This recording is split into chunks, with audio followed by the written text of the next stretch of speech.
esteja convosco.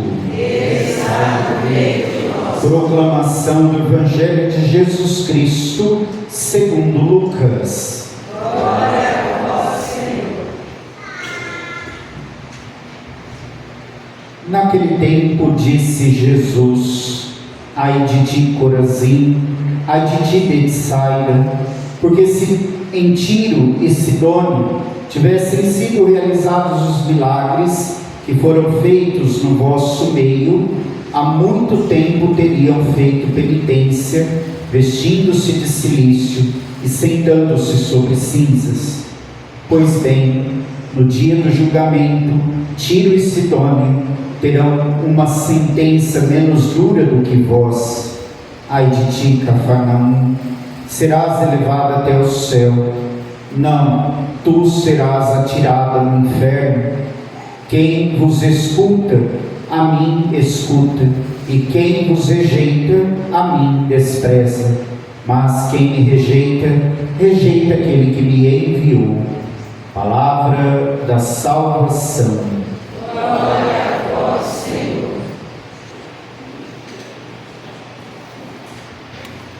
Meus amados irmãos e irmãs do Senhor, celebramos hoje com a Igreja a memória de André de Soberal, Francisco Ferro, Mateus Moreira e seus companheiros mártires. Esses nomes, todos que eu falei a vocês, são os primeiros mártires brasileiros, os primeiros homens, mulheres que derramaram o seu sangue por causa do Evangelho, por causa de Jesus Cristo. No ano de 1645, o estado do Rio Grande do Norte foi invadido pelos holandeses. E esses holandeses que chegaram ao Brasil eram todos calvinistas. E com isso, ao invadir ali o Rio Grande do Norte, eles proibiram os católicos de fazer as suas preces. O católico que se colocasse em oração, o católico que manifestasse a sua fé, seria torturado, seria morto. E André Soberal, Francisco Ferro, dois presbíteros, dois padres, não negaram a sua fé em Jesus Cristo e permaneceram firmes naquilo que eles foram chamados por Deus para viver a sua vocação. E Mateus Moreira, que era leigo, junto com outros 30 leigos, foram martirizados porque não quiseram obedecer os calvinistas e não mudaram, não abandonaram a fé católica para se tornarem calvinistas. E aí foram martirizados, foram mortos por causa do Evangelho. Nós conhecemos pelo nome 30 pessoas que foram martirizadas pelos holandeses, mas conta-se os relatos que mais de 70 pessoas, entre mulheres, crianças, foram decapitados, foram cortados ao meio, tiveram seu coração arrancado, tiveram sua língua cortada, tudo porque não negaram a sua fé, não negaram que amam a Jesus Cristo, que seguem a Jesus Cristo e que por Jesus deram a sua vida. O exemplo desses mártires que nós celebramos hoje, mártires brasileiros, nos ensina o quê? Que nós, cristãos católicos, seguidores de Jesus Cristo, estamos no caminho certo.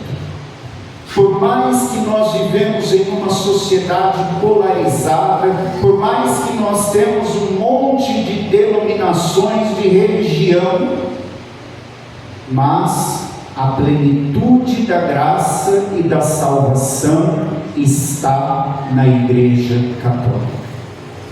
Nós sabemos que é dentro da Igreja Católica que está a salvação, que está toda a nossa salvação, e a graça de Deus está plena em nós, nos sacramentos. Cada sacramento que nós recebemos é esse caminho, esse sinal de salvação que nós recebemos inteiramente de Jesus Cristo por meio da Igreja Católica. Por isso que quando nós permanecemos firmes na nossa fé, quando nós aceitamos verdadeiramente aquilo que nosso Senhor pede para nós, nós não temos dúvida de que estamos no caminho certo, de que estamos no caminho de Deus. Por isso que hoje, ao olhar para esses 30 mártires, e dentre eles, mulheres, crianças, jovens, nós perguntamos: como nós vivemos a nossa fé? Será que nós estamos chegando ao ponto também de dar a nossa vida por Jesus Cristo? Acredito que, olhando para nós e para a nossa realidade, a gente vive a nossa fé de forma muito relaxada. Isso por quê? Porque ninguém nos persegue por causa de Jesus Cristo, ninguém nos persegue por causa da fé que nós temos, e isso faz de nós cristãos meia boca, cristãos fracos, cristãos que, se apertar um pouquinho mais, espanam. Mateus Moreira, que é o leigo que foi martirizado, teve o seu coração arrancado pelas costas, porque não quis renunciar a Jesus Cristo. E às vezes para nós, qualquer coisinha que acontece dentro da igreja, que acontece dentro da comunidade, eu não vou mais, eu vou parar, eu não sei o que, não sei o que lá. Isso mostra que nós somos um bando de cristão católico frouxo, fraco.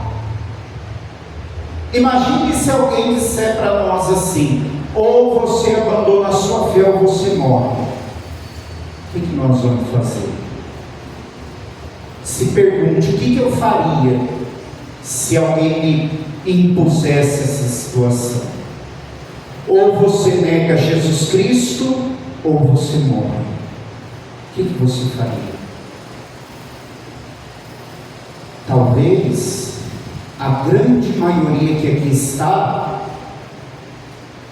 Jesus, quem é esse? Não conheço, nem sei quem é. Nunca ouvi falar. A grande maioria que aqui está negaria o Senhor e negaria a sua fé, porque não vive de forma plena os sacramentos e o seu batismo. Olha que testemunho desses mártires. Olha que entrega dessas 30 pessoas. Vamos pensar os 70 que não estão nas honras dos altares, mas que também são santos, porque deram a sua vida por Jesus Cristo. Pensemos nessas pessoas,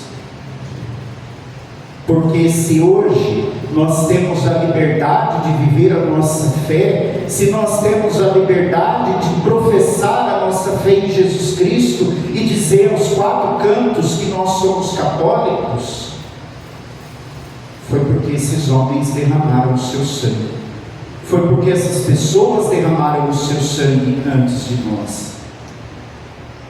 Ah, mas é porque a Constituição da liberdade de culto. Não é por causa da Constituição, não. É por causa de pessoas como esses mártires que nós celebramos hoje, mártires brasileiros, que nós temos a liberdade de viver a nossa fé, de dizer que nós amamos a Jesus Cristo, de a liberdade de receber os sacramentos quando nós precisamos, quando nós realmente necessitamos. E isso é graça de tantos mártires, tantas pessoas que ao longo da história da salvação, ao longo da história da igreja, morreram por causa de Cristo, morreram por causa do Evangelho. E não pensemos nós que nos dias atuais não há martírio.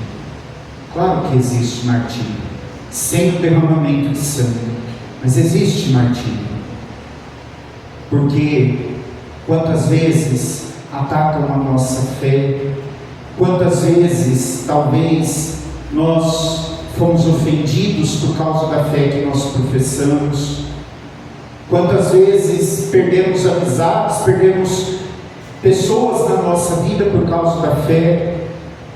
Isso é uma forma de martírio.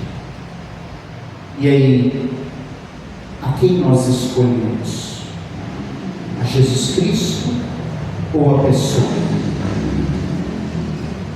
Hoje, olhando para André de Soberal, Francisco Ferro, Mateus Moreira e os companheiros mártires, nós pedimos ao Senhor, nessa Eucaristia e todos os dias da nossa vida, de permanecermos na Igreja Católica e morrermos católicos, porque é na Igreja de Cristo, é na Igreja Católica Apostólica Romana que está a plenitude da salvação e a plenitude da graça de Deus. Se eu quero ser salvo, é na Igreja Católica. Se eu quero ser salvo, é recebendo os sacramentos que eu serei salvo e que eu irei alcançar a vida eterna. Que nós possamos ter essa consciência e viver unidos a Jesus Cristo, e se necessário for, derramar o nosso sangue por causa de Jesus, do Evangelho e da sua Igreja.